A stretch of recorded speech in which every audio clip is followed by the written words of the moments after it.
नमस्कार. आज नमस्कार. आपण बारामती या ठिकाणी आहोत. या ठिकाणी सामाजिक विकास प्रतिष्ठान आयोजित क्रांतीज्योती सावित्रीमाई फुले पुस्तकांची जत्रा हा 3 दिवसीय कार्यक्रम आहे.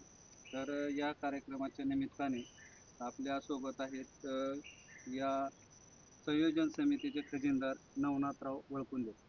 तर मला सांगा, ही जी पुस्तकांची जत्रा हा कार्यक्रम आहे, तर याविषयी थोडक्यात काय सांगा?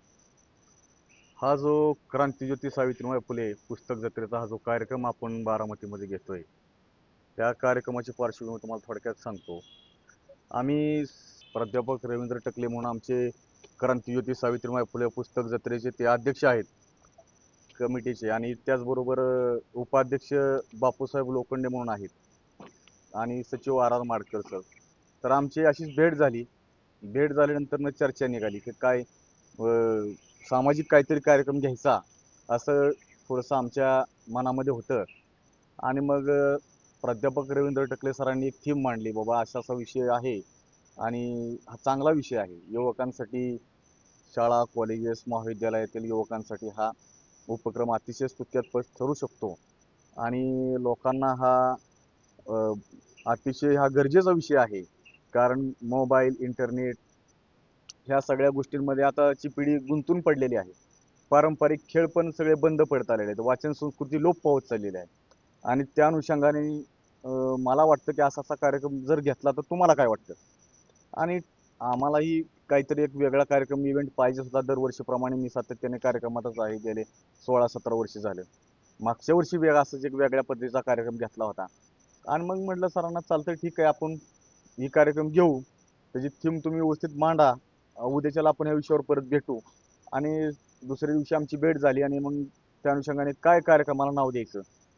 तर आपल्या पुणे युनिव्हर्सिटीला सावित्रीमाई बाई फुले पुणे युनिव्हर्सिटी असं नाव आहे. तर त्या अनुषंगाने मी म्हणलं, आपण देऊ सावित्रीमाईंचं नाव देऊ. टकले सर पण म्हणले नाव छान आहे.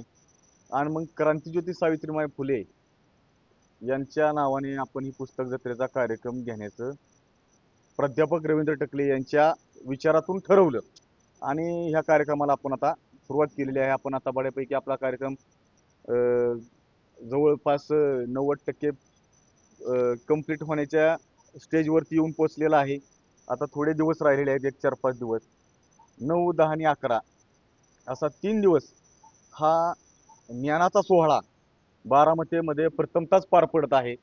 आणि अतिशय हा चांगल्या पद्धतीचा कार्यक्रम होणार, त्याची खात्रीजमा मी का मांडतो या ठिकाणी. कारण 2 महिने झाला आम्ही पुणे, बारामती, पुण्याला, सातारला, वेगवेगळ्या परिसरामध्ये वेगवेगळ्या भागांतील लोकांच्या आम्ही ह्यामध्ये आयडिया घेतोय. बाबा काय करावं लागेल, कसं करावं लागेल, ही पुस्तकांची जत्रा कशी पुढे नेता येईल. बारामतीतल्या प्रत्येक शाळा, कॉलेजेस, महाविद्यालय यामध्ये बी भेटी दिल्या. त्यांच्या काय आयडियाज घेतल्या, त्यांच्या काय संकल्पना त्या ठिकाणी आम्ही घेतल्या. आणि विद्यार्थ्यांची पण काय अडचण आहे, विद्यार्थ्यांचं काय म्हणणं आहे, ते पण डायरेक्टली जाऊन आम्ही त्यांच्याशी संवाद साधून त्यांचे प्रश्न जाणून घेतले. तर एकंदरीत येणाऱ्या ह्या पुढच्या काळामध्ये, पुढच्या ह्या दिवसामध्ये हा कार्यक्रम अतिशय यशस्वीरित्या पार पडेल, असंही या ठिकाणी मी नमूद करतो.